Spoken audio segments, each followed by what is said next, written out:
Y en el programa del día de hoy, ¿qué está pasando con los derechos televisivos en Uruguay, con Tenfield y la UF? También Gabigol, librado de dopaje. Impresionante. ¿Cómo lo lograron? Luis Díaz y la crisis institucional que generó. ¿Cómo va a verse la imagen de Luis Díaz? ¿Qué debería hacer? Y finalmente, el examen de agente FIFA genera controversia a nivel mundial. ¿Qué pasó en el examen? Bueno, todo esto y mucho más en su programa El Precio del Deporte.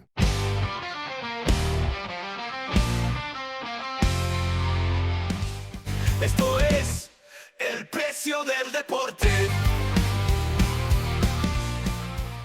Muy buenos días, buenas tardes, buenas noches, bienvenidos a su programa El Precio del Deporte, producido por Lauria Sports. Soy su anfitrión Antonio Quintero, especialista en Derecho del Deporte, y es un verdadero honor y privilegio compartir con ustedes los verdaderos fanáticos del deporte para venir a hablar de lo que más nos gusta: las transferencias deportivas, el mercadeo deportivo, las casos en el deporte, el branding en el deporte y todo lo que tiene que ver con la gerencia deportiva. Y para eso, nosotros no solo queremos darte nuestras opiniones, sino también queremos darte información y contexto para que ustedes puedan tomar sus opiniones bien informadas.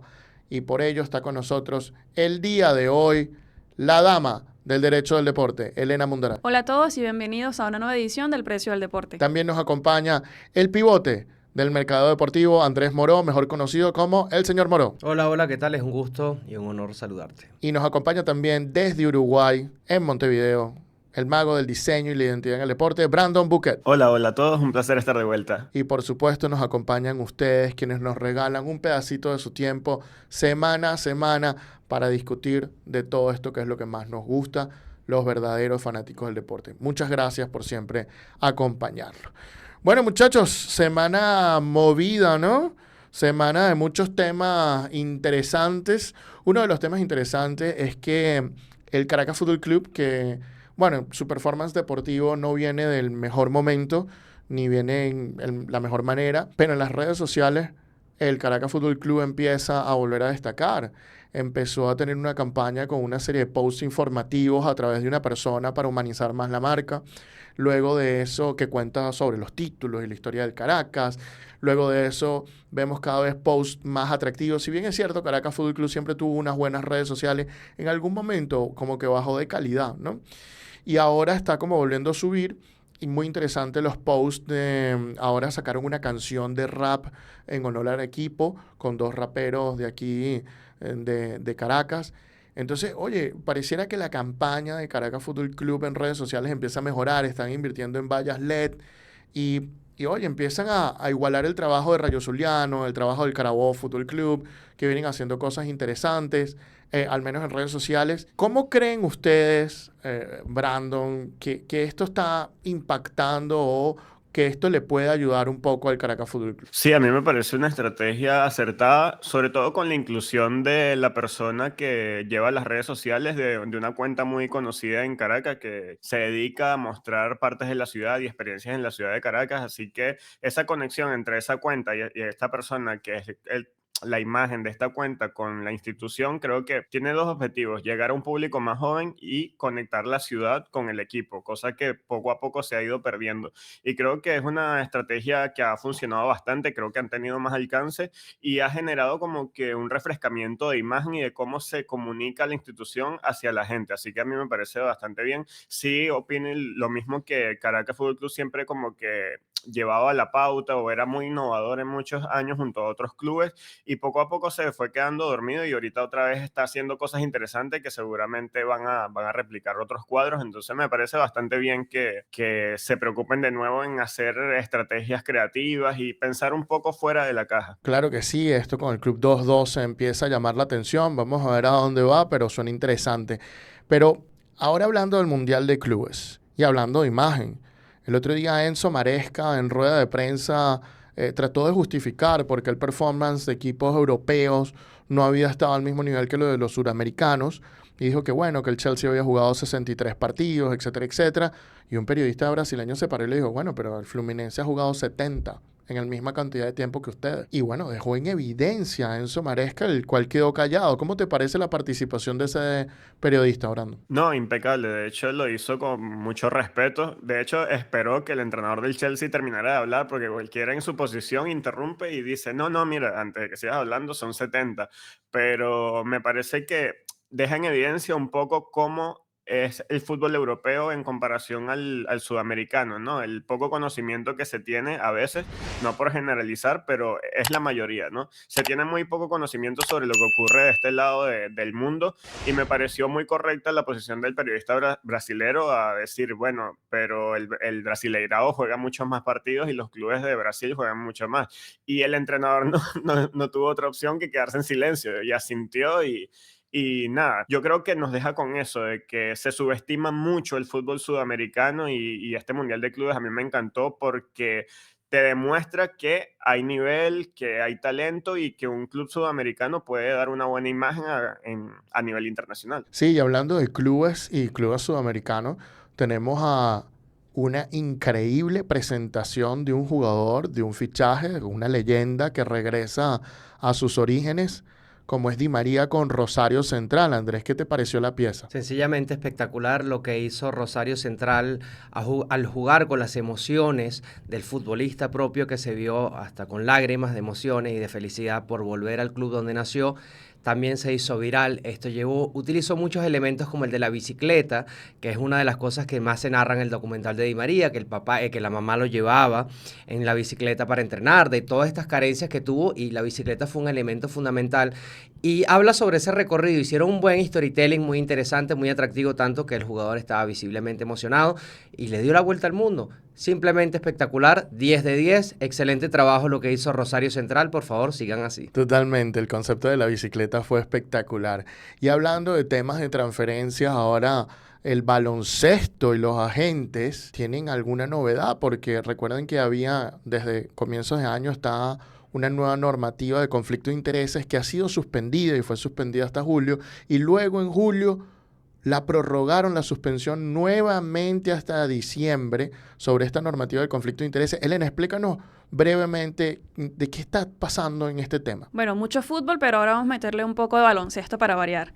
Fíjate, sí, justamente a principios de año se había cambiado el reglamento, una parte muy específica de las regulaciones internas de la FIBA con respecto a los agentes y el conflicto de intereses. ¿Qué establecía el artículo? Bueno, que para evitar el conflicto de intereses, los clientes, como clubes, entrenadores, jugadores, tienen que pagarle directamente a su agente. Pero había una excepción, y esta excepción es que una tercera parte podría pagar esta comisión de la gente siempre que todas las partes estuvieran de acuerdo. Y el mundo del baloncesto está trabajando muy bien bajo esta excepción, y cuando vino la FIBA a recalcular nuevamente este artículo, quitando por completo esa excepción, les cambió la modalidad de trabajo a los agentes, a los jugadores y a los clubes, e hicieron un revuelo.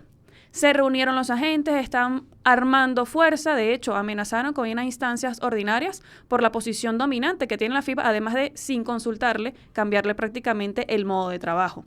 FIBA entendió muy bien toda esta presión que estaban haciendo los agentes, entendiendo también de otra manera que estos estaban reclamando porque consideraban que le daban suficiente entrada de dinero a la FIBA y que tenían que tomar en cuenta su opinión con respecto a este cambio tan específico que le afectaba justamente la entrada de dinero. FIBA entendió muy bien esto, pausó la entrada en vigencia de este artículo hasta julio del 2025, pero ahora sacó un nuevo comunicado, un comunicado específico para los agentes diciendo, mira, todavía hay cuestiones pendientes por hablar, entendemos toda esta situación, estamos en discusiones con los grupos de intereses, con los agentes, así que vamos a darle una pausa todavía a este artículo, vamos a esperar que entre en vigencia ahora el 31 de diciembre del 2025.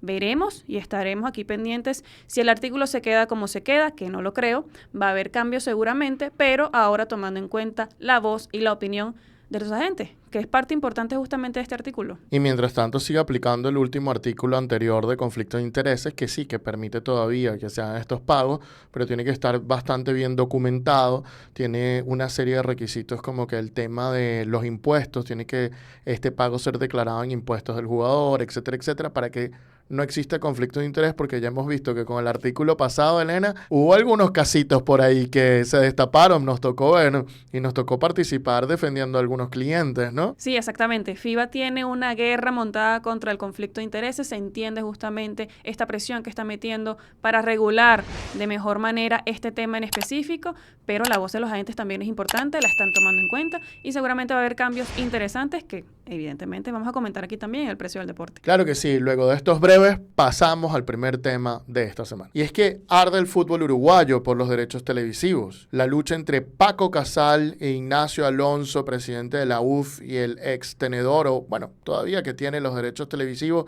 está que arde porque no lograron las negociaciones de buena fe y esto conlleva una licitación.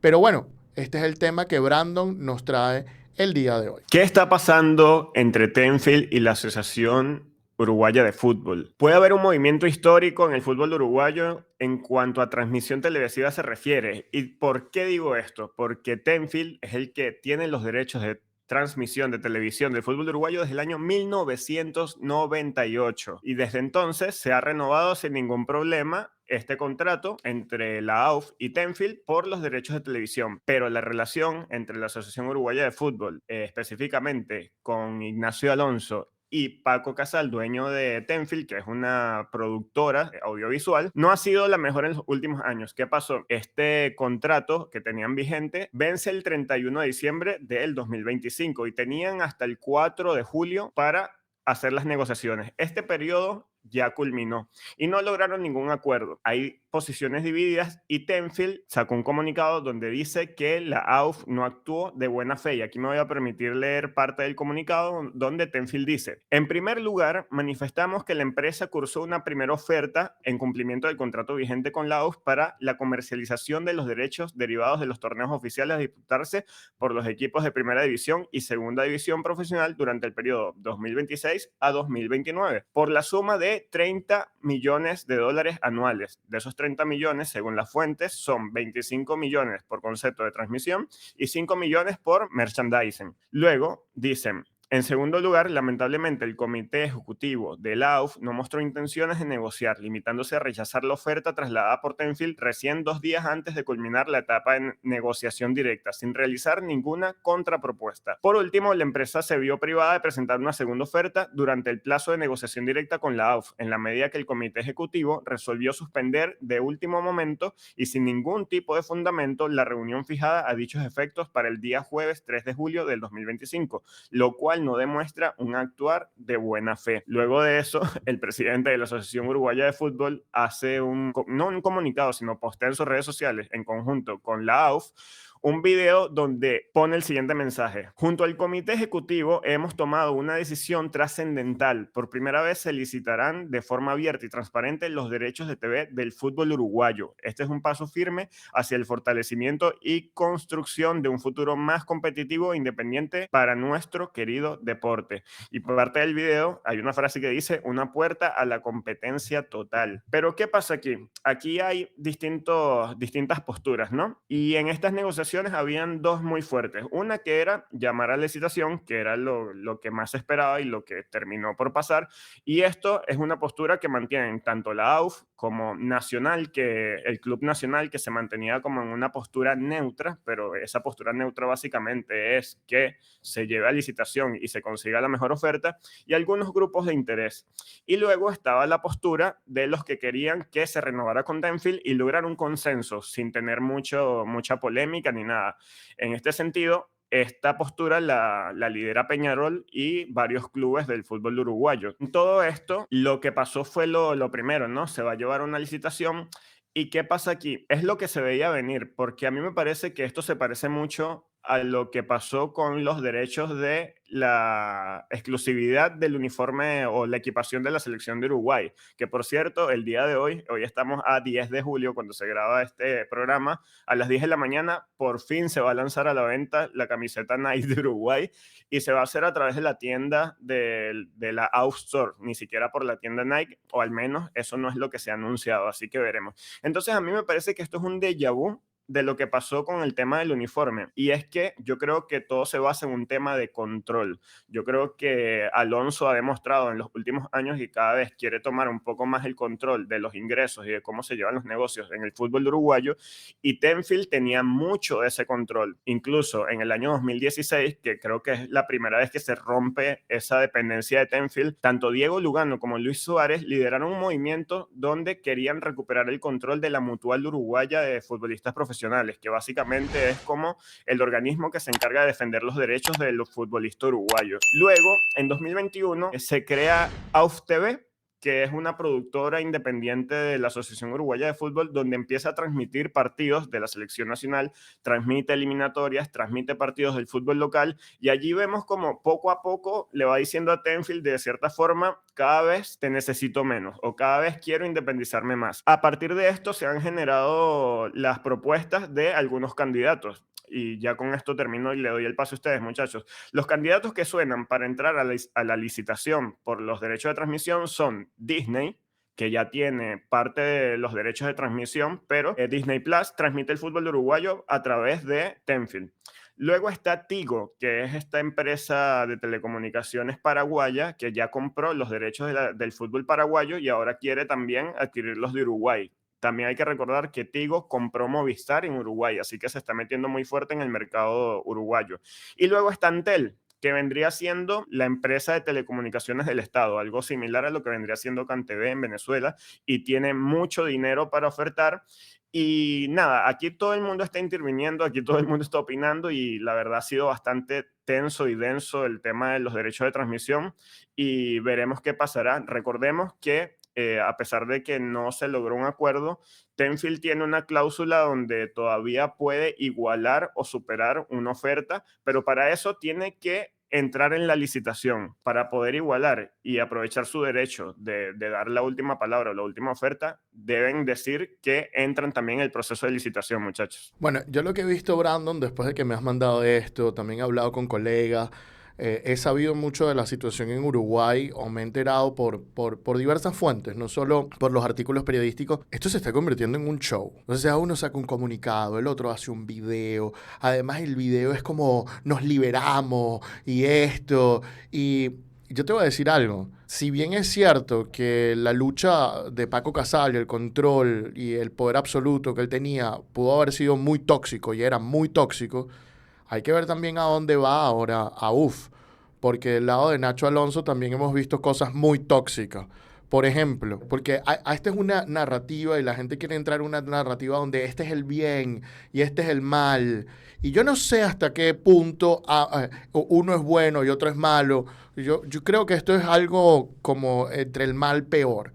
Fíjate tú que hasta recientemente FISPRO el día de ayer publicó que finalmente el fútbol femenino llegó a un acuerdo con la UF, y este fútbol femenino las chicas lograron antes de la Copa América poder entrenar en un centro de entrenamiento. Imagínate tú, utilizar y tener mejores condiciones de entrenamiento y de vestimenta. Y además que se reclasificara la selección femenina de Uruguay de equipo de desarrollo a estatus completo de selección nacional del país. También mejoraron los pagos diarios, las dietas diarias que reciben las jugadoras. Entonces ahí tú empiezas a ver que, bueno, y por ahí yo me he enterado también de Ignacio, donde este señor ha hecho algunas persecuciones a ciertas personas y todo eso. Entonces no suele ser esto un tema de buenos y malos, buenos contra malos. La pregunta es si esto va a producir un beneficio para el aficionado uruguayo. La pregunta es si esto le va a permitir al aficionado uruguayo que mejoren las cosas. Y yo recuerdo un tema, y yo creo que Andrés se va a sentir muy identificado. Vino el FIFA Gate y agarró un poco de corruptos y se los merecían. Se estaban agarrando una plata. Ya eso quedó demostrado. Están todos enjuiciados en Estados Unidos. Acaba de revertirse, por cierto, una de las decisiones del FIFA Gate que eximía algunas responsabilidades de algunos involucrados de full play, etcétera, y la acaban de revertir diciendo, no. Sí. Aquí nuestra jurisdicción es aplicable y te tienen que aplicar la ley. Pero algo bello ocurría en ese momento. Y eso bello era que podíamos ver todos los partidos de la eliminatoria uno detrás de otro y no se solapaban. Excepto que si en la última jornada eso estaba maravillosamente hecho. Entonces la pregunta es, ¿salir de Tenfield va a mejorar o no va a mejorar? Y aparentemente sí.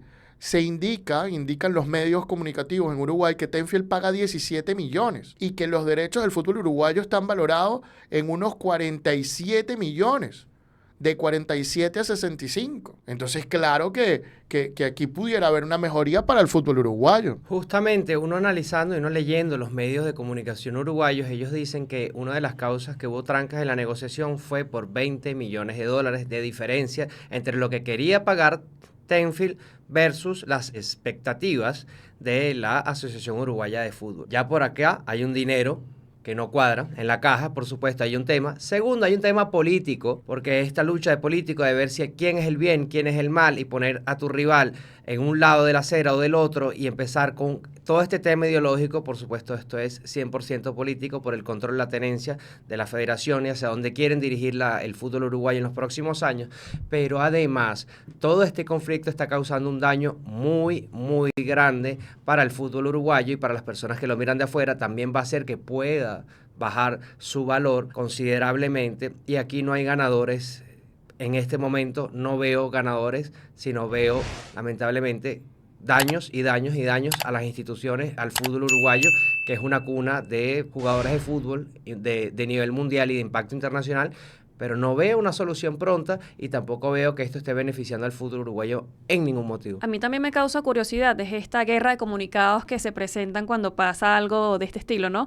Ya vimos y Brandon mencionó un poco sobre lo que decía el comunicado de Tenfield, pero también la Asociación Uruguaya de Fútbol emitió un comunicado el 9 de julio, ayer justamente, también explicando un poco más la historia, me parece, porque de hecho establecen que las negociaciones empezaron en abril de este año y justamente también mencionan los montos que querían, ¿no? Los montos que estaba ofreciendo Tenfield, que de una los rechazaron, y que consideraban que 45 millones era lo justo. Hay una diferencia abismal entre 20 y 45 y no hubo un punto de encuentro entre estas dos ofertas. Terminó el lapso de negociación y por eso en el mismo comunicado la UF dice, mira, vamos a una licitación para ver cuántas ofertas tenemos y elegir la mejor, ¿no? Que de eso se trata una licitación, una especie de competencia para ver quién ofrece lo mejor y de manera transparente entonces elegir a la persona que nuevamente va a proveer este tipo de servicios. Pero lo curioso es, porque también Antonio estabas mencionando con respecto a cuál es el sentir del aficionado uruguayo, y lo que me causa a mí también un poco de choque es que cuando Tenfield lanza este comunicado, los comentarios son completamente negativos. Totalmente en contra, hay 400 y pico, al menos esa es la cuenta que dejé en el comunicado, 400 y pico de respuestas y todos eran en contra. Sin embargo, en el comunicado de la UF, que fue lanzado ayer, oye, los comentarios son apoyando justamente a la asociación, diciendo sí, vamos a licitación, sí, que gane el mejor, sí, ya era hora de salir de Tenfield. Así que cuando tiene que ver los sentimientos del aficionado, yo creo que al menos por las redes sociales se deja claro cuál es la postura y qué es lo que quieren, que justamente es lo mejor para el fútbol uruguayo. Elena, simplemente para complementar lo que dices, tienes toda la razón. El poder corrompe, el poder absoluto corrompe absolutamente. Y eso es básicamente lo que había estado pasando con Paco Casal y Nacho Alonso le puso un coto. Le puso un coto a favor del fanático uruguayo. Así lo está vendiendo él, pero así va a ser en verdad. Eso lo vamos a saber en el proceso de licitación. Ahora, ¿cómo funciona esto? Bueno, yo estuve leyendo, nosotros tenemos contratos y hemos visto contratos de Gol TV, que es una cuestión asociada a Tenfield. Hemos visto estas cláusulas, son espectacularmente fuertes a favor de Gol TV, de renegociación y todo en este sentido. Y una de las cosas que quería decirles es que en los contratos que tuve la oportunidad de observar, etcétera, etcétera, no hay esta negociación de buena fe. Esta negociación de buena fe es particular de ese contrato de AUF y se venció el 4 de julio, donde ambas partes negociaban de buena fe y ahora la AUF es libre para escoger a otra televisora siempre y cuando Tenfield no iguale la oferta, que esa es la cláusula súper abusiva. Ahora, ¿qué tiene que hacer AUF? Bueno, va a sacar un pliego de condiciones y en ese pliego de condiciones todas las empresas van a empezar como esa subasta a ver quién cumple esas condiciones y quién da más para ver quién obtiene los derechos y dentro de ese pliego de condiciones no van a poner esa cláusula de igualación de oferta que tienen con Tenfield. Y ahí es donde está el juego. Porque entonces cuando entren a tratar de igualar, entren a tratar de hacer esta subasta, siempre Tenfield puede igualar. Y si iguala, Tenfield se tiene que quedar con los derechos del fútbol uruguayo. ¿Podrá igualar Tenfield? ¿Sí o no? ¿Cómo será la subasta? ¿Habrá subasta? Porque hay mucha gente que dice que no se quieren pelear con Tenfield. Imagínate la cantidad de poder que tiene Tenfield en Uruguay. Entonces, bueno, se torna interesante el asunto. Sí, Antonio, entonces ahora la pregunta es qué podría pasar y la verdad es que hay muchos intereses. De hecho, el presidente de Peñarol declaró en medios que él se considera hincha de Tenfield, a ese nivel te lo dejo, y que hay una preocupación por lo que puede pasar, porque según esa parte del fútbol uruguayo que cree que no se debió llevar a licitación, puede bajar el nivel o la calidad de lo que se percibe que vale o el valor del fútbol uruguayo. Es decir, ellos creen que no va a haber tanta oferta, que tal oferta no existe y que al final Tenfield puede decir, mira, no te llegó ninguna oferta, esto es lo que tú estabas pidiendo, ahora no solo no te voy a ofrecer lo que te estaba ofreciendo, yo creo que disminuyó el valor y te voy a ofrecer un poco menos. Yo creo que realmente el negocio del fútbol uruguayo aquí es muy rentable, genera aproximadamente 60 millones de dólares, de los cuales actualmente se reparten 16 millones a los clubes y la idea de la Asociación Uruguaya de Fútbol es repartir al menos 35. Eso es al menos lo que se plantea en los papeles. Así que vamos a ver qué se logra con esto. Yo dudo mucho que Tenfield suelte tan fácilmente los derechos de transmisión porque es una de las cosas, de las pocas cosas que le queda en la que puede ejercer no solamente control económico, sino control político. Entonces, nada, la invitación es para las personas que nos están viendo acá, que manejan también información, qué opinan al respecto, qué información tienen ustedes, y porque es muy interesante. La última vez que hablamos sobre Tenfield y el caso de Paco Casal y Alonso, se generó un buen debate en los comentarios, así que la gente que sepa o qué opinan, qué creen que va a pasar, los leemos en los comentarios. Muchachos, ¿qué opinan ustedes? Yo opino que tengo una sana envidia de todo lo que está pasando en Uruguay. Imagínate tú, están hablando de 17 millones, están hablando de 45 millones, están hablando de 65 millones. Nosotros hemos estado involucrados en algunos casos en Paraguay y nos hemos dado cuenta que hasta en segunda división los equipos paraguayos cobran mensualmente una cantidad de dinero, creo que $100,000 mensuales o algo así. Imagínate, un club paraguayo de segunda división creo que llega a 1.200.000 y un club de primera división es mucho más. O sea, la cantidad de dinero que hay en el fútbol sudamericano, en las transmisiones televisivas, es grandísima. Y en Venezuela no tenemos algo cercano a esto. Y eso habla más del producto del fútbol venezolano que de las televisoras, porque el béisbol sí se matan por transmitirlo, pero no se matan por transmitir el fútbol. Sin embargo, la decisión de la liga de llevar el fútbol a YouTube para mí es la mejor decisión que han podido tomar, pero tiene que ser atractivo, tiene que conectar con el fanático, tiene que estar para poder llegar a esos números. Aquí la idea que todos vendieron es olvídense de los derechos televisivos, olvídense de todo, aquí tenemos que vender jugadores para sobrevivir, pero vender jugadores para sobrevivir no es tan sencillo, no es para todos los clubes. Y no siempre vas a vender un jugador anualmente. ¿Qué pasa el año que no vendes ningún jugador? Ese año te quedaste sin comer. Vender un jugador es una ganancia circunstancial. Y además, para vender jugadores de alto nivel, tienes que tener un prestigio grande, como el que tiene Brasil, Argentina, Ecuador, ahora que está ganando, que no llega al de Brasil y Argentina, pero está luchando, Colombia. Todos ellos no tienen clasificaciones al mundial únicamente. Muchos de ellos tienen títulos, tienen Copas América, mundiales de fútbol. Uruguay tiene 2 mundiales de fútbol. Ecuador no tiene este tipo de cosas, sí, pero sus equipos han ganado Copa Libertadores, Copa Sudamericana. ¿Podemos realmente vivir de la venta de jugadores? Oye, de verdad que complicada esta situación y fíjense, en el fútbol uruguayo viven de la venta de jugadores, viven de los derechos televisivos, viven del patrocinio. Aquí no, la situación no está buena. Y el fútbol uruguayo está en desventaja en comparación con el fútbol de otros países, y eso que es cuna de grandes jugadores, tienen equipos de mucha tradición y aún se les dificulta, también tienen un mercado pequeño. Ahora, cuando lo comparamos con Venezuela, sí siento también esa envidia y no es nada sana porque veo que acá hubo hasta negociaciones, aquí las negociaciones con la televisión son totalmente contradictorias, a veces se les dieron a una empresa que nunca se supo si pagó o no pagó, no vamos a mencionar aquí a más nadie.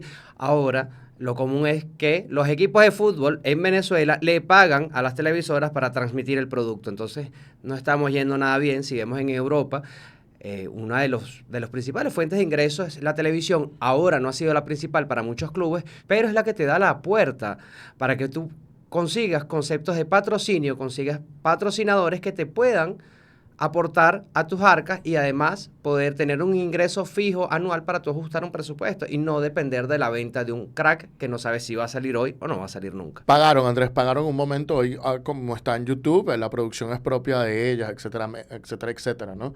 Pero en algún momento pagaron. Creo que ya no están pagando porque obviamente cada club tiene su propia transmisora pedida por la liga. Ahora bien, lo que tú dices es clave, Andrés. El dinero de la televisión es lo que te da la comida diaria, es lo que te permite empezar la rentabilidad, pero aquí algunos clubes abandonaron eso. Yo siento que hay clubes que ya no les importa ni la fanaticada. Lo único que les importa es lo que piensa el dueño. Pero abandonaron siquiera la posibilidad no, esto no lo vamos a lograr nunca, entonces nos olvidamos de esto. Aquí esto, yo he escuchado decir, esto es a pulmón, esto es metiendo dinero y ya. No, pero si el béisbol logra la cosa, ¿por qué tú no puedes lograrlo? Sí, muchachos, justo iba a hablar sobre el caso de Venezuela, ¿no? Que en algún momento adoptó ese modelo de transmisiones y hubo una empresa que inicialmente transmitía gratis y luego adoptó la forma de cobrar una suscripción y no se adaptó al mercado venezolano. Al final no continuó ese proyecto y ahora se transmite por YouTube, lo cual es muy bueno para el fanático, pero no sé si muy bueno para el producto o la liga como producto, porque te muestra algo que es que la gente no quiere asistir al estadio o prefiere verlo más como desde casa. Entonces, sería muy interesante que en Venezuela también se contara con esa competitividad y tuviésemos ese bonito problema, ¿no? De que se disputen quién es el que va a transmitir el fútbol venezolano. Ojalá que en unos años eso se mejore como marca. Muy bien, y habiendo dicho esto, la pregunta es para ustedes. ¿Qué les parece lo que está pasando con Tenfield y la UF? Están del lado de Tenfield, están del lado de la UF, están del lado de los clubes, está del lado de Nacho Alonso, que recordemos que Nacho Alonso tiene varias denuncias también un poco viniendo del grupo de Paco Casal. Aquí yo siento honestamente que no hay personajes buenos. La pregunta es si el público va a ganar y por eso esa es la pregunta para ustedes. ¿Piensan que el aficionado uruguayo con esta batalla va a terminar recibiendo lo mejor? Bueno, déjenos sus opiniones en la caja de comentarios. Y con esto listo, otra noticia que sacudió esta semana fue que Gabigol logró ganar su caso de violación a normativa antidopaje. ¿Cómo lo hizo? Esa es la pregunta que Elena Mundaray nos responde el día de hoy. Así es. El Tribunal Arbitral del Deporte le dio la razón a Gabigol, diciendo que no cometió ninguna infracción antidopaje. Gabriel Barbosa Almeida, mejor conocido como Gabigol, ganó su caso antidopaje. Un caso que le habían suspendido por 24 meses como una sanción justamente por romper las normas antidopaje, pero el TAS dijo, ya va, un momento, aquí no hubo ninguna infracción, así que vamos a levantar esta suspensión y salió totalmente libre. Vamos a recordar un poquito qué fue lo que pasó, porque este caso es del 2023. Al jugador se le tomó una muestra antidopaje, pero en el momento de esa toma de muestra hubo como que varias irregularidades. No se prestó a tiempo para tomar la muestra, estaba como renuente a que se le tomara la muestra. Definitivamente se la tomaron y lo más curioso es que fue evaluada esta muestra y dio negativa, es decir, que no tenía ninguna sustancia prohibida en su cuerpo. Buen punto por allí para empezar. Pero se le abrió un procedimiento porque en la Organización Antidopaje de Brasil consideraron que él había manipulado parte del proceso al negarse a tomar la muestra, entiendo que a pelear con los oficiales antidopaje. Entonces el tribunal en ese país, en Brasil, le determinó, mira, sí, cometiste una infracción, específicamente el artículo 2.5 del Código Mundial Antidopaje, que establece justamente la manipulación o intento de manipulación de alguna parte del proceso, y le dieron 24 meses de suspensión. ¿Pero qué hizo Gabigol?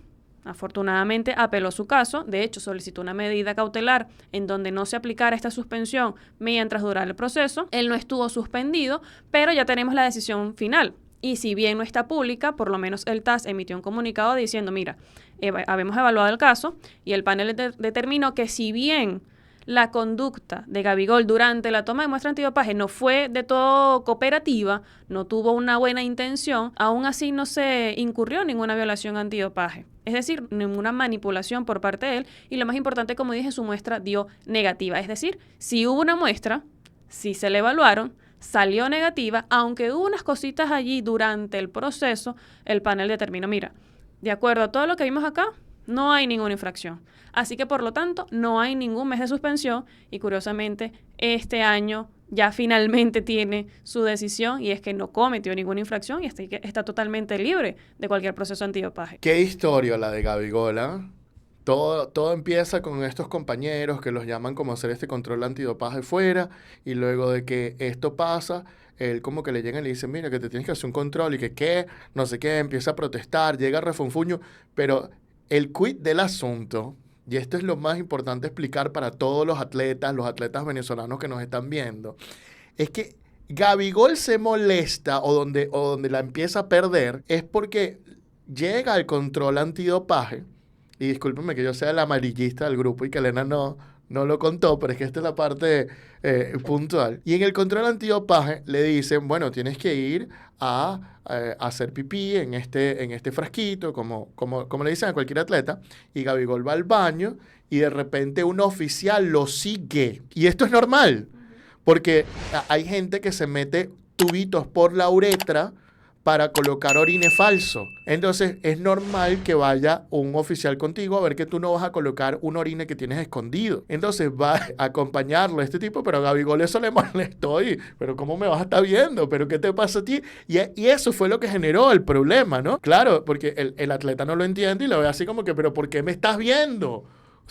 Y yo entiendo un poco también a Gabigol, o sea, hay que entender este aspecto y de allí a que hayan dicho que está la manipulación de muestra, oye, creo que también a la cuestión antidopaje se le fue un poco de las manos. Esto fue un gran trabajo de los abogados de Mota, de Marcos Mota, Bichara, que es un crack en temas de dopaje, en verdad que sí, una persona muy respetada y muy responsable y creo que obtuvieron un gran resultado. Felicitaciones a ellos, pero bueno, ese es el cuento para que lo sepan los deportistas venezolanos que no deben hacer este tipo de cosas. Yo le pregunto a ustedes que son especialistas en dopaje y en todos estos asuntos legales, si es común, como debería serlo, que te acompañe una persona mientras hace la muestra, como lo acaban de decir ustedes. Ahora, si entendemos que esto es común, ¿por qué la actitud del futbolista brasileño? Que no sea común que te acompañe, que sí, el ir al baño es un asunto muy privado, muy íntimo y está todo bien, pero ¿por qué no le damos esa clase a los atletas? Es decir, mira, lamentablemente tienes que vivir esto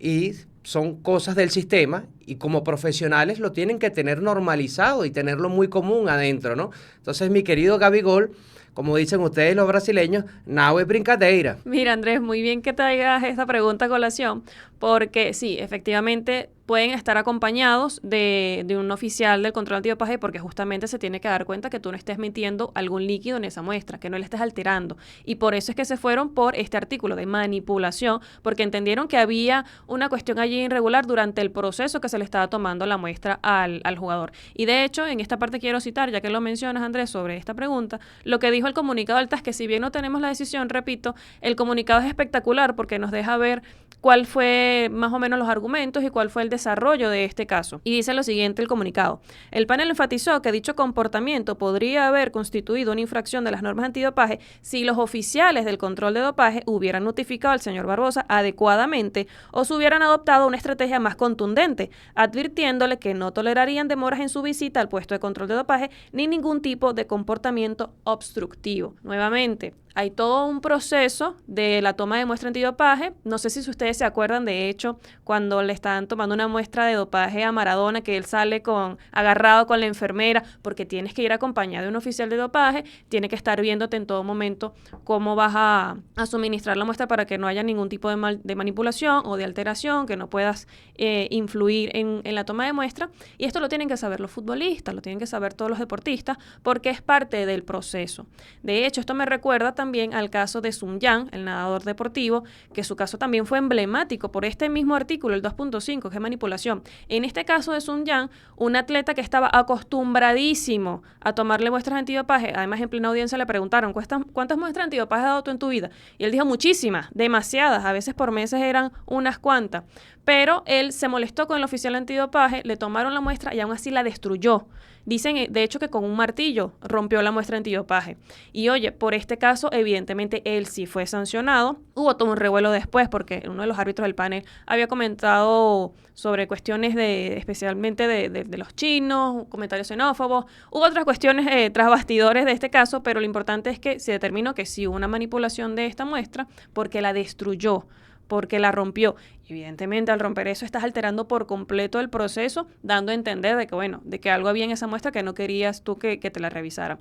Pero en este caso en específico, oye, también atención a las personas que fungen como oficiales de control del dopaje, porque también tienen que seguir un protocolo de decirle al atleta cuáles son los pasos, qué es lo que se les requiere hacer, para que todo quede claro. Y de todas maneras, si un atleta considera que esto no fue llevado a cabo de manera correcta, tiene que solicitar ponerlo también en la planilla cuando uno llena la cuestión antidopaje, que uno llena todo un papel con sus datos, el día de la toma de muestra, quién lo estuvo acompañando, todas estas cuestiones están anotadas. Y el atleta tiene el derecho de poner allí cualquier cuestión que haya pasado que le parezca raro. Y obviamente esto será tomado en cuenta en un futuro caso de control antidopaje. Y además el atleta tiene el derecho de ser acompañado con alguien de su propio equipo para que lo asesore y también de que lo acompañe al baño si quiere, a que vea la situación en conjunto con el oficial antidopaje. Sí, muchachos, a mí lo que me da a pensar esto es que capaz sea la primera muestra antidopaje que le hacen a Gabigol, porque no entiendo por qué reaccionaría de esa manera por más de la euforia de un partido o algo así. Me parece que capaz estuvo mal asesorado, o yo creo que lo que pasa con este tipo de personalidades es que el hecho de que le hagan una prueba se siente ya atacado. Es como, estás dudando de mi juego limpio, estás dudando de mi veracidad, y yo creo que capaz por eso actúa de esa manera, pero me parece raro porque es un atleta de primer nivel, además es súper destacado, y cuando un jugador tiene un rendimiento notable, entiendo que capaz puede ser más propenso a salir en estos sorteos aleatorios o directamente elegido para la prueba de antidoping. Entiendo que se lo tomen tan en serio las autoridades en este caso, de capaz se les fue de las manos, pero no sé si me corrigen. Tengo entendido que si no te presentas o te rehusas a dar la prueba antidoping se considera como dopaje. Entonces, en este caso, la hiciste, pero la hiciste de mala gana y no siguiendo el protocolo, sí se podría considerar que hubo una manipulación del proceso. Entonces, capaz se le fue de las manos, pero entiendo, si no te presentas es dopaje o te rehusas es dopaje. Si lo haces de mala forma o rompiendo con el protocolo es manipulación. Sí, mira, hay varias cláusulas que aclarar porque la manipulación en el Código Mundial Antidopaje está definida de la siguiente manera. Y vale tu pregunta para recordar un poquito de esto, ¿no? Manipulación. Conducta intencional que altera el proceso del control del dopaje, pero que no se incluiría en otro caso en la definición de métodos prohibidos, es decir, en otro tipo de infracciones.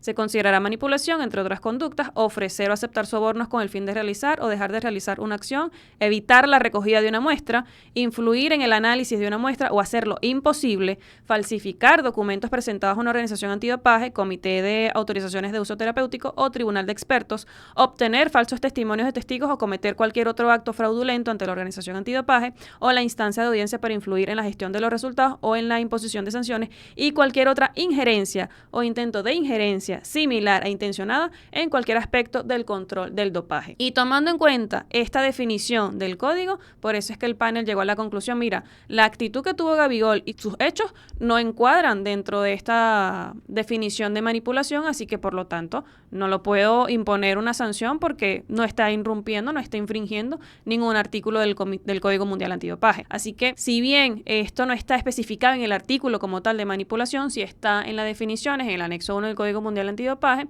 y por eso al evaluarlo, mira, no coinciden estos hechos con lo que está establecido en la norma, así que no te puede imponer una sanción. Recuerdo un par de casos interesantes de este tema de manipulación para que la gente entienda. Hubo uno donde fueron 3 atletas llamados, los 3 atletas fueron a ir al baño al mismo momento. Estos 3 atletas no los chequearon en el baño, como si chequearon a Gabigol, y lo que ocurrió fue que un atleta hizo pipí por los 3, es decir, en los 3 vasitos se llenó el orine de uno de los 3 atletas nada más. Le hicieron una muestra verificaron todas las cuestiones y dijeron, ya va, espérate, no puede ser que el mismo contenido tenga el pipí del atleta A, del atleta B o del atleta C. Y en ese sentido, cuando analizaron ese orine y vieron que tenía todos los mismos contenidos, se dieron cuenta que alguien había manipulado la muestra.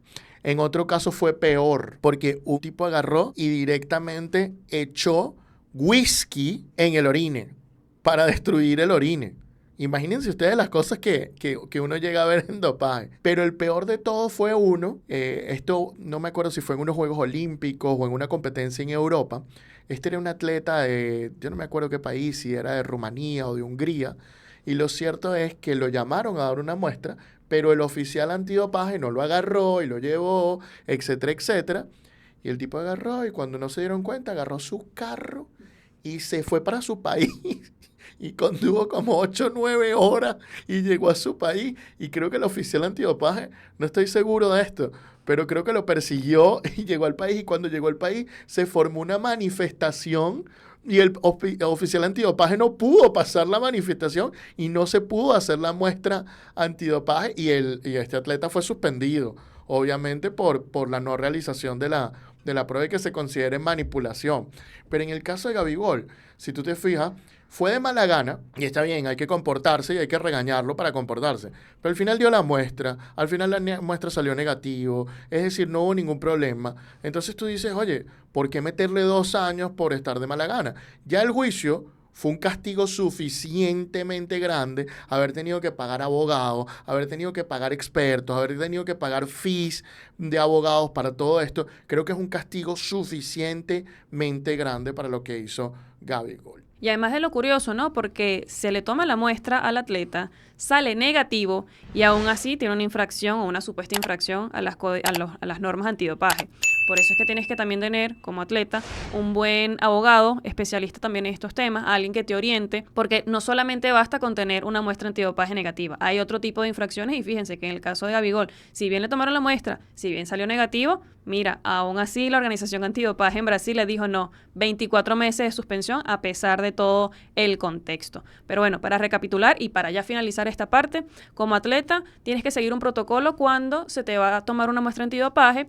El oficial antidopaje también tiene que indicarte estas cuestiones y si eres profesional también tienes que tomar en cuenta que, bueno, esto es normal, que se te van a hacer pruebas antidopaje en competición, fuera de competición, así que procura llevar este proceso bien porque como vemos puedes infringir también las normas a pesar de salir negativo. Como dijo Andrés, nada es brincadeira, amigo, nada es brincadeira, no es broma, hay que cuidarse mucho de esto porque debido a las circunstancias, cerca de las circunstancias puede salirte muy caro comportarte mal durante la recogida de una muestra antidopaje. Habiendo dicho esto, ¿cuál es el balance que ustedes hacen de esta gran victoria que ha obtenido Gabigol? ¿Les gusta? ¿Les parece justo? ¿Les parece injusto? Bueno, déjennos sus opiniones en la caja de comentarios. Y con esto listo, pasamos al siguiente tema del día de hoy.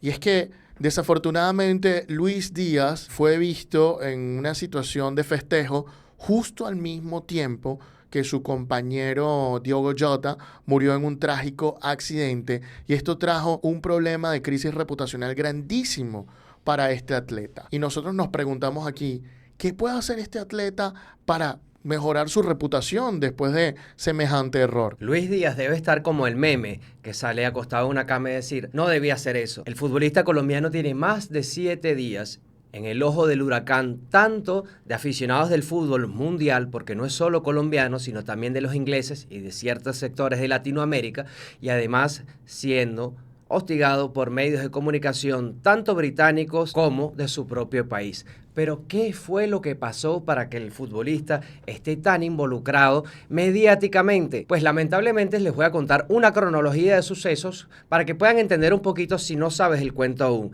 Pues el 3 de julio de 2025 el mundo se entristece con el fallecimiento del futbolista portugués Diogo Jota en un accidente de tránsito que ocurrió en España, donde lamentablemente fallecieron tanto él como su hermano. Diogo Jota fue compañero de Luis Díaz en el Liverpool, recientemente campeones de la Premier League. 3 de julio fallece, el mundo del fútbol se consterna.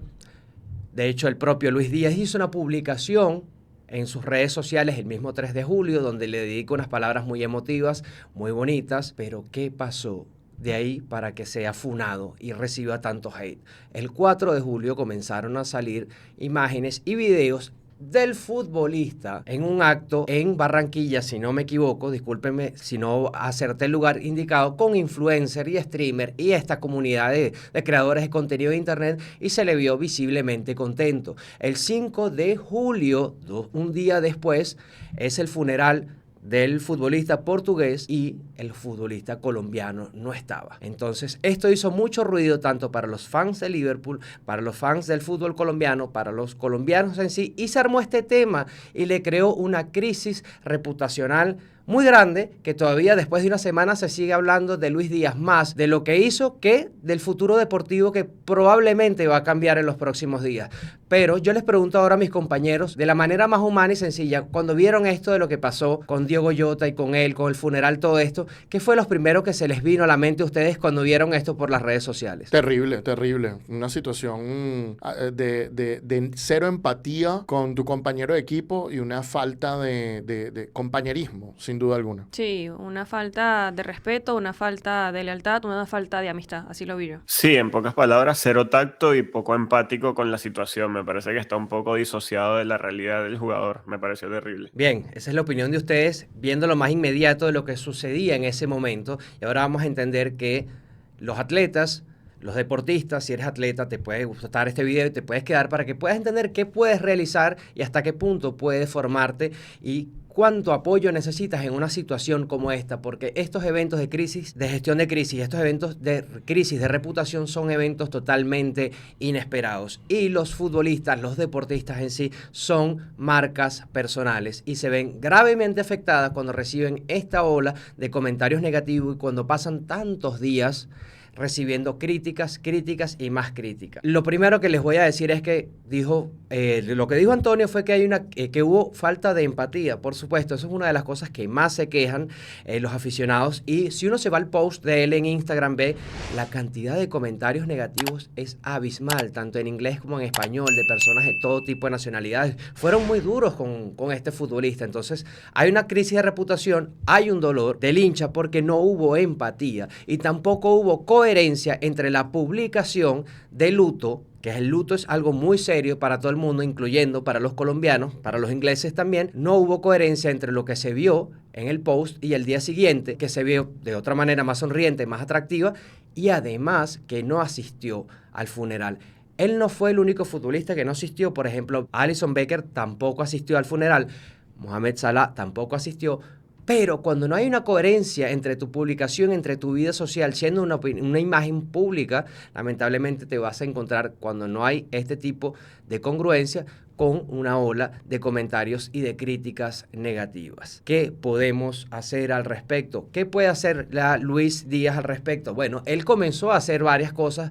Él justamente hoy, cuando estamos grabando esto, 10 de julio, fue a una de las misas de su compañero que se están realizando allá en Europa. De hecho, fue con Alisson Becker, que Alisson tampoco había asistido al funeral, pero fue muy tarde, reaccionó muy tarde. Lo primero que tenemos que entender es cuando recibimos estas críticas es, oye, ¿tenemos un problema reputacional o es algo simplemente pasajero que se debe a alguna actitud, a algún comportamiento? Recuerden que siempre están viendo, la gente los está observando todo el tiempo porque son figuras públicas. Son seres humanos, son deportistas extraordinarios, pero son seres totalmente públicos y la gente los va a criticar y la gente los va a seguir y los va a querer por todo al mismo tiempo que los puede odiar. Entonces lo primero que entender es cuando hay una crisis, ya cuando empieza a hacerse la crisis, y lo segundo es cuando tienes una crisis, lo que tienes que tener de antemano es un sistema que te ayude a prevenir esto. Si no se puede prevenir porque es totalmente inesperado, a montarte en la ola sobre esto para que te ayude a salir lo más rápido posible. Es decir, contratar asesoría comunicacional de expertos en relaciones públicas, de expertos de imagen, de expertos en comunicación social, en todas estas áreas de la publicidad, del mercadeo, de las redes sociales y de los medios para que te puedan dar una especie de guía de cómo te vas a ir comportando si ya tu imagen se vio afectada. ¿Qué creen ustedes que ha podido hacer Luis Díaz durante todo esto? Vamos a empezar el ejercicio por aquí. Bueno, para mí la palabra clave es control de daños, porque como tú dices, uno tiene generalmente un manual de crisis donde uno puede estimar cuáles son las crisis que se pueden presentar usualmente con un atleta. Por ejemplo, controversias dentro de su equipo, problemas con algún otro compañero, etcétera, etcétera. Pero oye, imaginarnos de que iba a salir unos videos de celebración al mismo tiempo que un compañero fallecía, está lejos de la creatividad que uno puede tener. Entonces, bueno, ya hubo el error.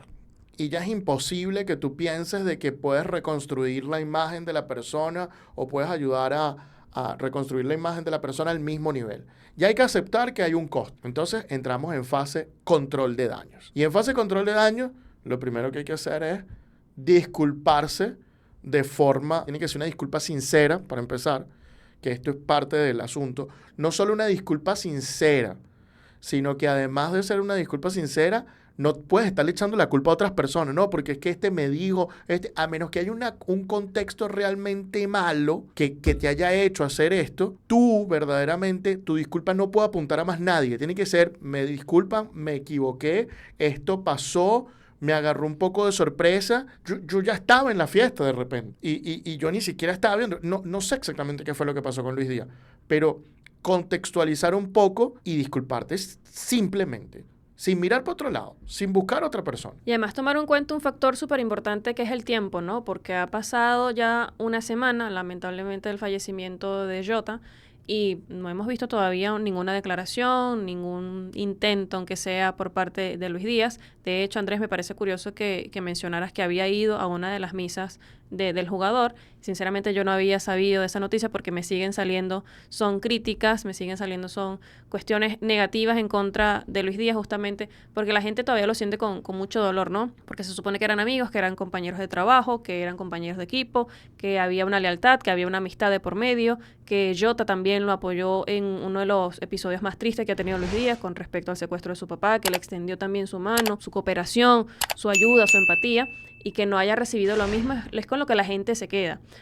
Cuando pasa estos sucesos, lo que pasa primero siempre va a ser lo más impactante y lo que va a quedar en la memoria de las personas. Tanto que el que haya ido a una misa no lo he visto en ningún lado, no lo he visto reportado, porque la gente sigue comentando sobre la falta de amistad, sobre la falta de empatía que ha tenido Luis Díaz en todo este proceso.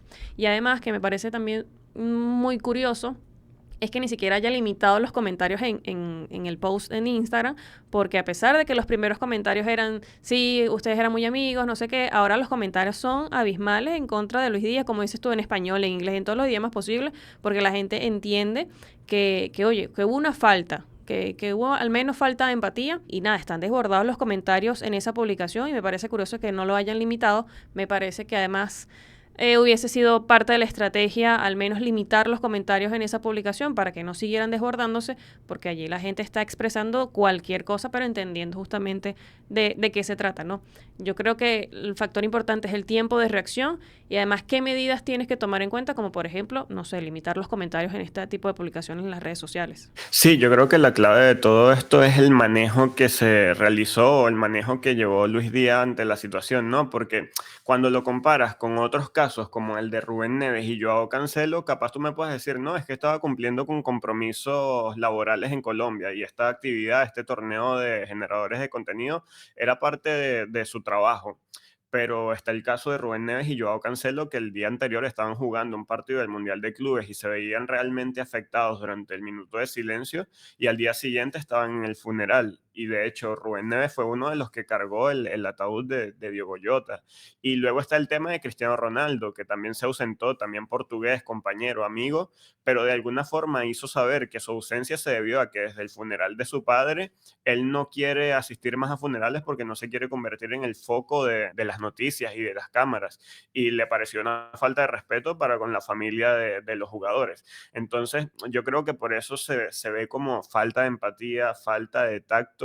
Y yo creo que coincido con ustedes, muchachos, creo que hace falta no un comunicado, sino unas disculpas sinceras, honestas y sentidas, porque pareciera que la situación a Luis Díaz no le ha afectado en ningún tipo y genera ese choque entre cuando ves cómo se siente la mayoría del mundo del fútbol y cómo ves al jugador. Hay como un choque visual muy, muy drástico y pareciera que el jugador como que no lo nota, como que falta un poco de sentido común en las acciones y eso es lo que a mí me genera bastante ruido, ¿no? Pareciera que el jugador no entiende la magnitud de lo que impacta su hacer o su falta de acción en cómo afecta su imagen pública.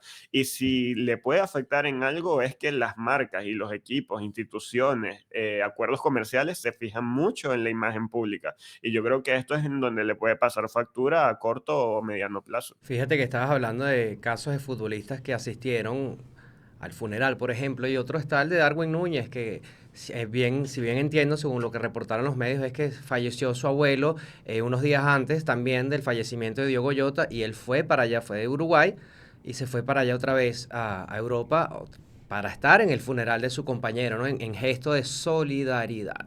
Ahora vamos a recapitular un poco con lo que hablaron todos mis compañeros y qué debemos hacer.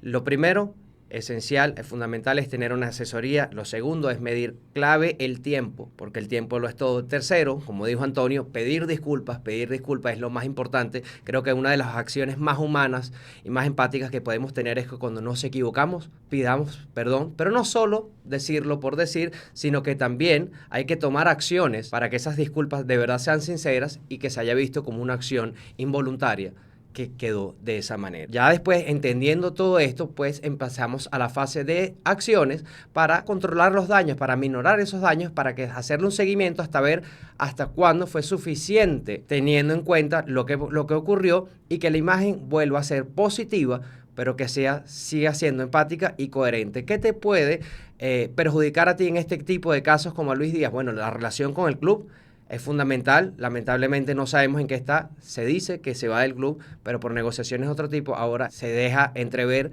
muchas personas especulan que esto fue un causal más de las situaciones, otros dicen que fue su manera de negociar, yo no creo nada de esto, pero lamentablemente se dan este tipo de repercusiones totalmente negativas que dañan aún más la imagen del futbolista. También tienes contacto con tus marcas, con tus patrocinadores, hay algunos que te van a soltar la mano, decir, oye, no compartimos los mismos valores, y esto te puede quedar cicatrices en el futuro también, de recordar una imagen negativa de uno de los futbolistas más brillantes que puede tener Colombia, que puede tener Latinoamérica, incluso la Premier League, de que tiene una imagen negativa por algo que pasó fuera del campo, con algo que no tiene nada que ver con lo deportivo. Así que tomen asesoría, pidan disculpas, lleven la narrativa, porque uno de los factores claves que le pasó aquí a Luis Díaz fue que no comunicó. La ausencia de comunicación fue lo que hizo ruido y que los demás hablaran por él. Así que piénsenlo, no se queden así y busquen asesoría, por favor. Fíjate, otras acciones, Andrés, que son interesantes que se pueden tomar: retirar el contenido de estos videos de él celebrando al mismo tiempo,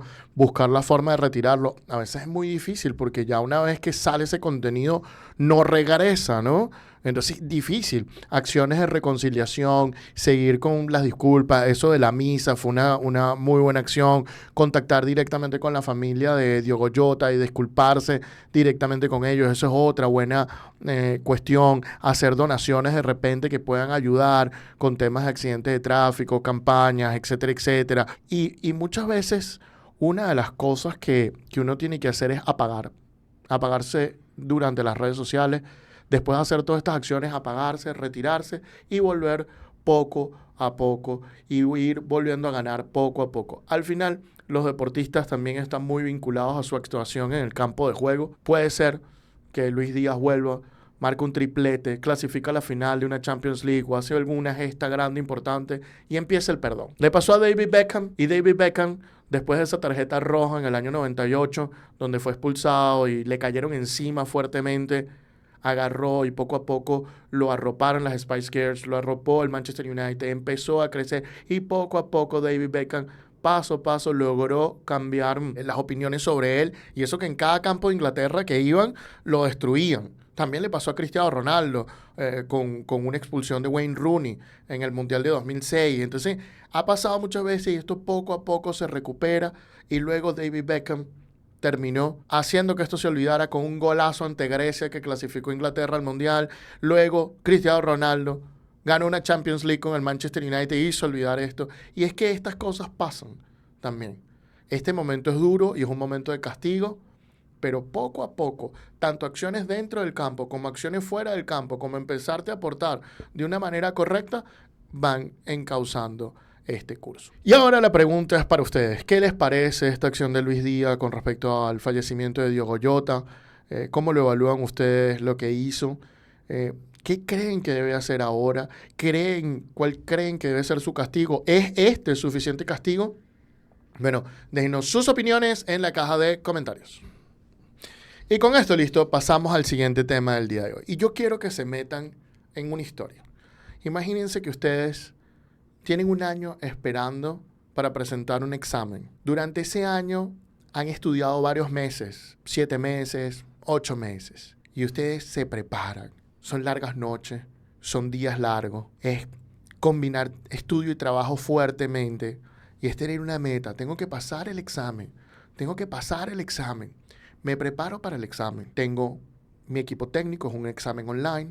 Tengo mi laptop, tengo la serie, preparé mi material porque me dejan sacar el material en el examen. Preparé todas las cosas. Me hacen una prueba para ver si técnicamente todo funciona y todo funciona. Llega el día del examen, voy a mi página web, ¡pum! No abre la página web.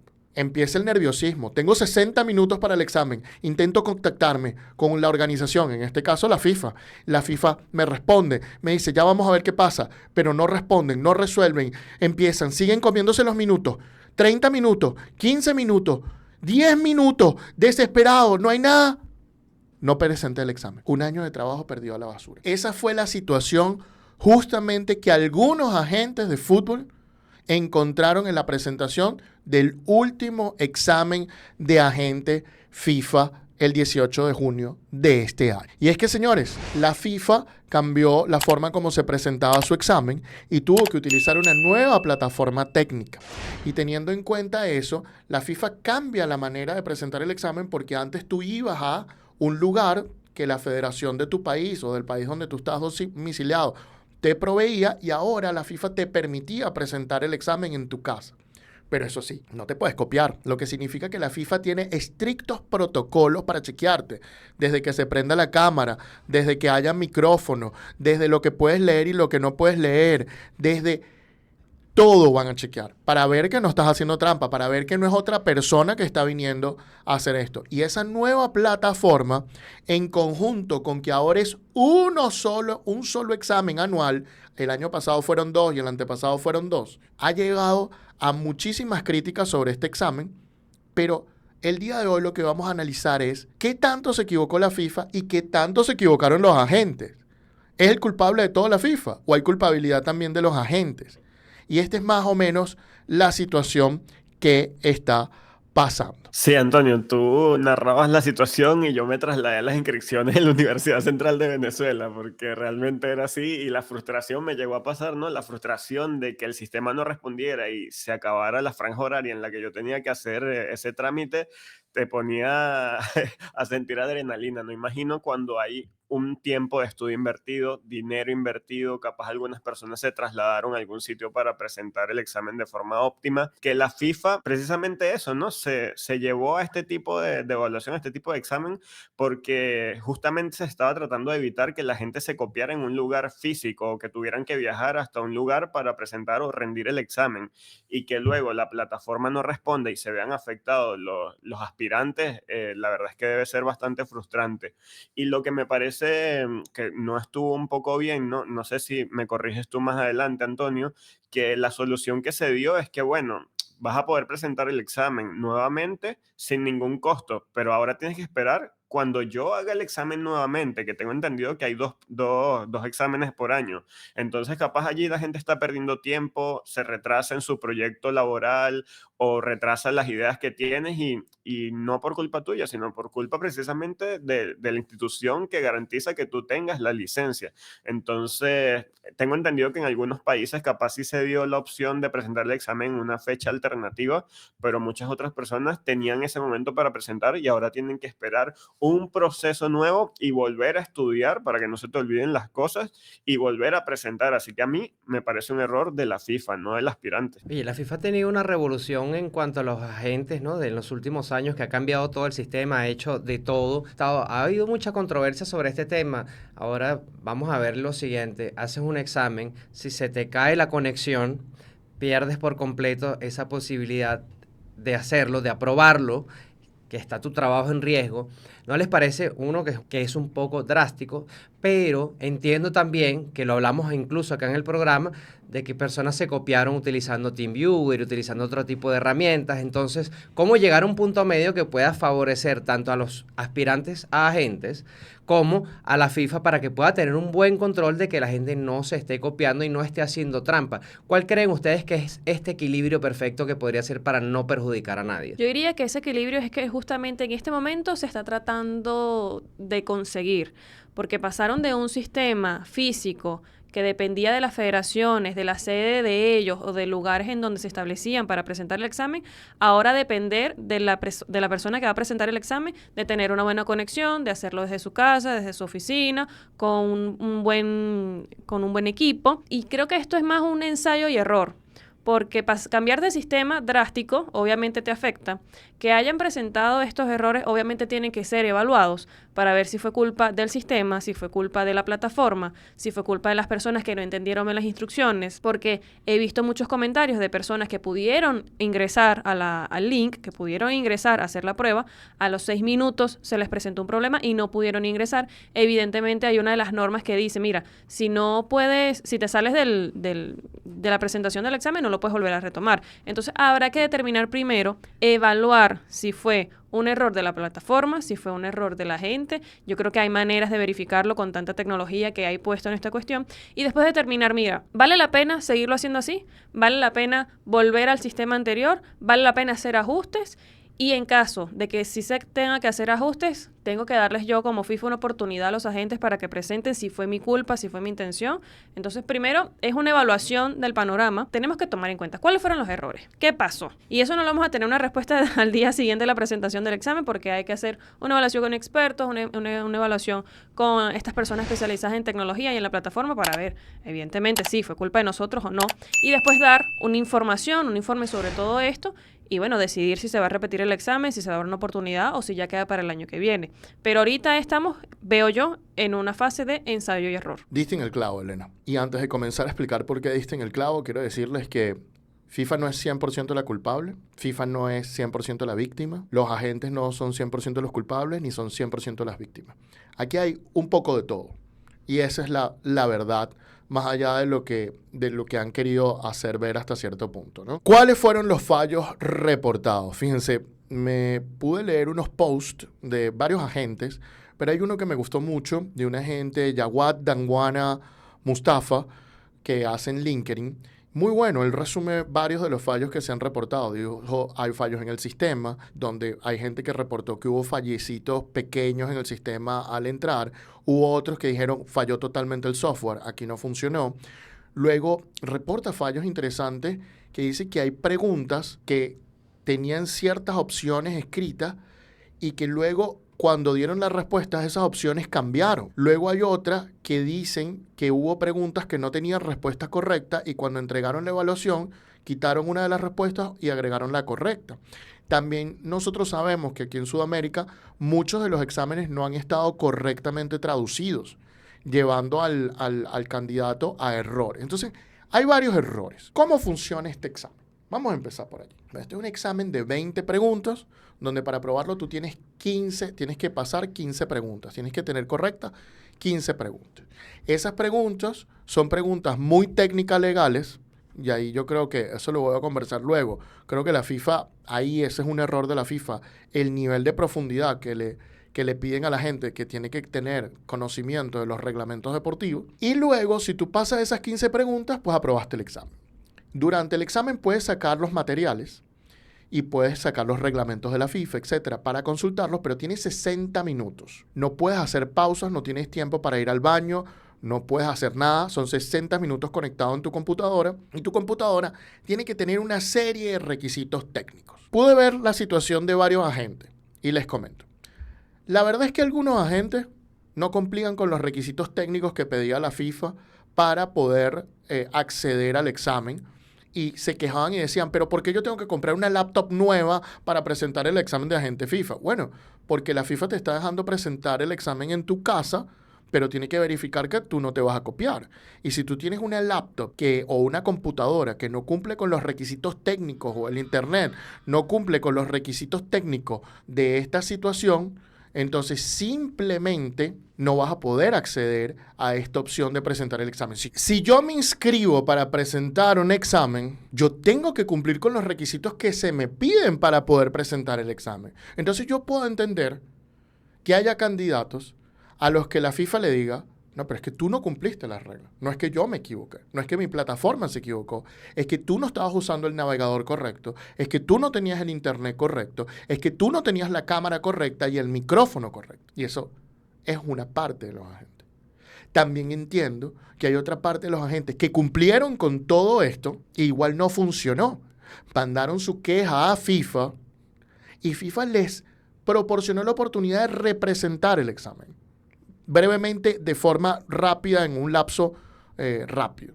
Así que sin problema. Y hay otros agentes que simplemente, un grupo que yo creo que simplemente se está aprovechando de esa iniciativa diciendo, mira, que no aprobaron y dicen, mira, yo tuve problemas técnicos, a ver si le dan un segundo chance y no tienen que esperar un año. Y hay otro grupo de agentes que simplemente tuvo mala suerte y la FIFA no ha reexaminado su caso. A ese grupo de agentes que tuvo mala suerte, mi recomendación es que sigan escribiendo y sigan insistiendo porque son muchísimos casos. La FIFA tiene un personal pequeñito para atender todas estas solicitudes. La gente a veces piensa que la FIFA tiene que encargarse de todo. Tiene que encargarse de los juicios penales, tiene que encarcelar a la gente, tiene que resolver. Y la FIFA no puede con todo y no solo eso. Además tiene un grupo limitado de personas y tiene que hacerlo. Entonces, muchas veces este grupo limitado va quitando las quejas y va quitando las quejas y va quitando las quejas y uno tiene que seguir insistiendo de que observen el caso de uno, que en algún momento puede ser que la FIFA diga, sí, en este caso cometimos un error. También puede decir, bueno, cometimos un error, este va a ser uno de esos, de ese margen donde se cometió una injusticia el año que viene. Bueno, lo podrá presentar, pero este candidato es un daño tremendo.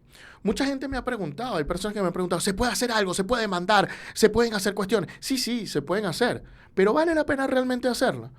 Porque la lucha por presentar un examen o que se repita un examen no se va a resolver en ningún tribunal en 6 meses. Y si se resolviera en 7, 8 meses no es lo mismo que en vez de gastar todo ese dinero esperar a la próxima prueba. En el análisis económico del derecho termina siendo más barato esperar a la próxima prueba el año que viene que otra cuestión. Yo creo que esta es la situación. Hay culpabilidad de todos lados. Hay casos evidentemente, manifestamente injustos. Hay casos donde hay personas que se están queriendo aprovechar. Hay casos donde hubo problemas pero se pudo dar. Y hay casos atribuibles culpablemente toda la FIFA y hay casos donde la culpabilidad enteramente depende de la gente. Esa es la verdad. Y hablando de eso, mucha gente dirá, bueno, pero ¿cuántos son los casos que tuvo culpa la FIFA y cuántos los agentes? Bueno, encontré una encuesta muy interesante que contestaron, digamos que 276 agentes o aspirantes a ser agentes, donde una cuenta en LinkedIn que se llama FAR Online, FFAR Online, haciendo alusión a cuestiones de agente FIFA, preguntó, ¿ustedes experimentaron, y la voy a poner aquí en pantalla, ¿ustedes experimentaron algún asunto técnico durante la ejecución del examen de agente FIFA de ayer? Bueno, 16% de las personas contestaron, no, yo no presenté ningún problema técnico. 41% de las personas presentaron, sí, yo tuve un problema técnico, pero logré enviar el test. La mayoría de las personas tuvo algún problema técnico, pero logró enviar su examen. Luego, 26% de las personas que contestaron dijeron, problemas severos, no pude enviar el test. Y 18% contestó, yo todavía no sé qué pasó. Pero estamos viendo que la mayor cantidad de gente, 57% de al menos los que contestaron esta encuesta, pudieron hacer su examen y enviarlo. Sigue siendo un porcentaje alto el 34% que tuvo problemas. Sí, es un porcentaje alto que tiene que disminuir. Básicamente, esa es la situación. Es decir, el sistema no está libre de errores, eso lo entendemos. Hay personas que están contestando que sí, evidentemente sí hubo fallas, pero de todas maneras es bueno ese feedback que puedan tener estos agentes con respecto a hacerle llegar a la FIFA, mira, presentaron estos errores, ¿qué podemos hacer? Y seguir solicitando, ¿no? Porque entiendo que como esto está en fase de prueba, por así decirlo, también es necesario recibir esos comentarios de las personas y ver si se puede hacer algo, que probablemente una de las soluciones para dejar contentos también a las personas es, bueno, vamos a repetir el examen. Si ya pasa una segunda vez, bueno, probablemente no sea culpa mía, FIFA, sino culpa de la persona que no está atendiendo bien las instrucciones. Pero hay factores de todas las personas aquí involucradas que puedan tener, evidentemente, una conclusión en este tema. Pero lo importante es hacer el feedback y, bueno, determinar y esperar un poco a que FIFA tenga todo el reporte de esta situación para ver si va a repetir de manera general el examen o si encuentra otro tipo de solución que deje contenta por lo menos a la mayoría de las personas. Bueno, y aquí viene el momento de las críticas constructivas, vamos a llamarla así. Número uno, creo que en mi opinión fue un error que se cambió toda la plataforma y al mismo tiempo quitaste los 2 exámenes de agentes que había anuales. Creo que no debías, claro, es mucho más sencillo decirlo ahora que decirlo en el momento que se está planificando, siempre lo hablamos. Ver a posteriori es más fácil que ver a futuro, ¿no? Teniendo en cuenta esta situación, si venía toda una plataforma nueva, debieron haberse mantenido los 2 exámenes. Porque así el que no presentaba en junio podía presentar en octubre y resolvía, y la espera no era tan larga, ¿no? Y el daño no era tan largo. Creo que los pasitos en estos cambios hay que dar pasitos de bebé. Baby steps, poco a poco. Ese es el primer punto que yo tengo para comentar. El segundo punto es que creo que FIFA le dio una solución a estos agentes que reportaron los problemas y que ellos pudieron demostrar que sí tuvieron un problema técnico y que ese problema técnico no dependió de ellos, sino de la FIFA. ¿Por qué? Porque la FIFA estuvo bien ahí en decirle, sí, ustedes van a tener la oportunidad de retomar el test. Y eso resolvió. Por supuesto que siempre va a quedar un margen de injusticia. Pasa. No, la justicia no es 100% perfecta, ni la injusticia es 100% perfecta. Siempre hay márgenes, ¿no? Lo que hay que tratar de tener la mayor cantidad de situaciones justas. Yo creo que incluso la gente debe seguir insistiendo, la gente que siente que tiene razón debe seguir insistiendo porque es probable que FIFA vea, mira, todavía tenemos una serie de candidatos, si nos equivocamos en estos casos, al comienzo les dijimos que no, pero ahora sí, oye, tal vez esto puede pasar, yo insistiría un poco más, y si no, bueno, lamentablemente tienen que ser el año que viene, es doloroso, hay una pérdida de dinero, una pérdida de tiempo, un daño sin duda alguna para los que les cometieron 100% injusticia y lamentablemente las soluciones son pocas, sí, pueden ir a apelar, demandar, hacer cuestiones, pero va a tardar, ese es el gran problema. Entonces por eso yo digo, si usted siente que usted fue agraviado, sigue insistiendo, a ver si pudiera lograr algo, al menos por unos meses más, a ver si no tiene que esperar al año 2026. Último punto de esta crítica constructiva es, y yo creo que ya esto es un debate entre tú y yo, Elena, ¿por qué hay que presentar el examen? ¿Presentar el examen es justo? Y la respuesta es que para mí sí lo es. ¿Por qué hay que presentar un examen para ser agente?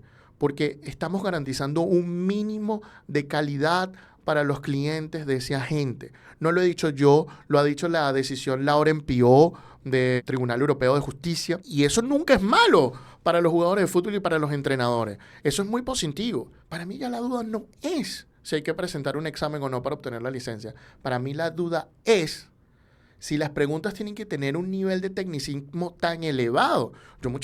Yo cuando he revisado estas preguntas, veo y digo, Dios mío, pero esto es un examen hecho para un abogado, no para una persona que no maneja las leyes. Creo que el nivel de tecnicismo tiene que bajar un poco. Sí, yo estoy de acuerdo con este sistema porque estoy del lado de FIFA que quieren tener también un sistema de profesionalizar esta actividad, de que las personas, que son lo más importante, que forman parte del fútbol, los clubes, los jugadores, los entrenadores, tengan a una persona de calidad profesional que esté pendiente de sus intereses. Y toda esa parte estoy de acuerdo. Con que se tenga que presentar un examen, también estoy de acuerdo. Con que se tenga que presentar después futuras también evaluaciones, también estoy de acuerdo, porque eso te asegura que la persona tiene que seguir educándose, porque las normas FIFA las está cambiando recurrentemente porque tiene que adaptarlas a cómo también se está moviendo el fútbol. Entonces, que haya este tipo de evaluaciones a mí me parecen importantes y te aseguran, al menos esa es la intención, de que la persona se esté preparando para ser un buen agente. Ahora, con respecto a estos tecnicismos que hemos visto en las pruebas y además también, que ya comentaste hace un poco con respecto a las traducciones que se le hacen, sí, hay que echarle un ojo.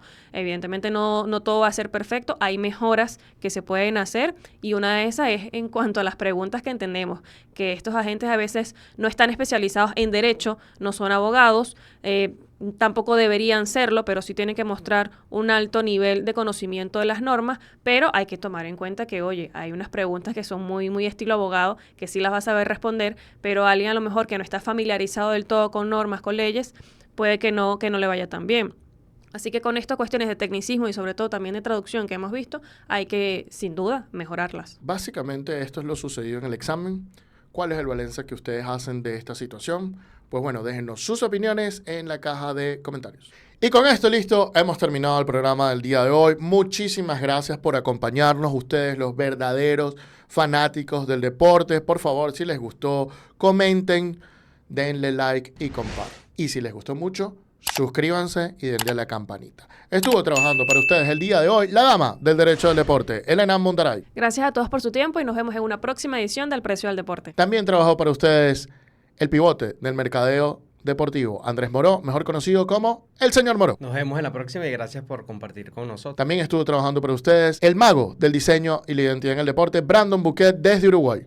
Hasta luego, nos vemos en la próxima. Y por supuesto estuvo trabajando para ustedes su anfitrión, especialista en Derecho del Deporte, Antonio Quintero. Muchísimas gracias por la compañía. Nos vemos la semana que viene. Chao, chao.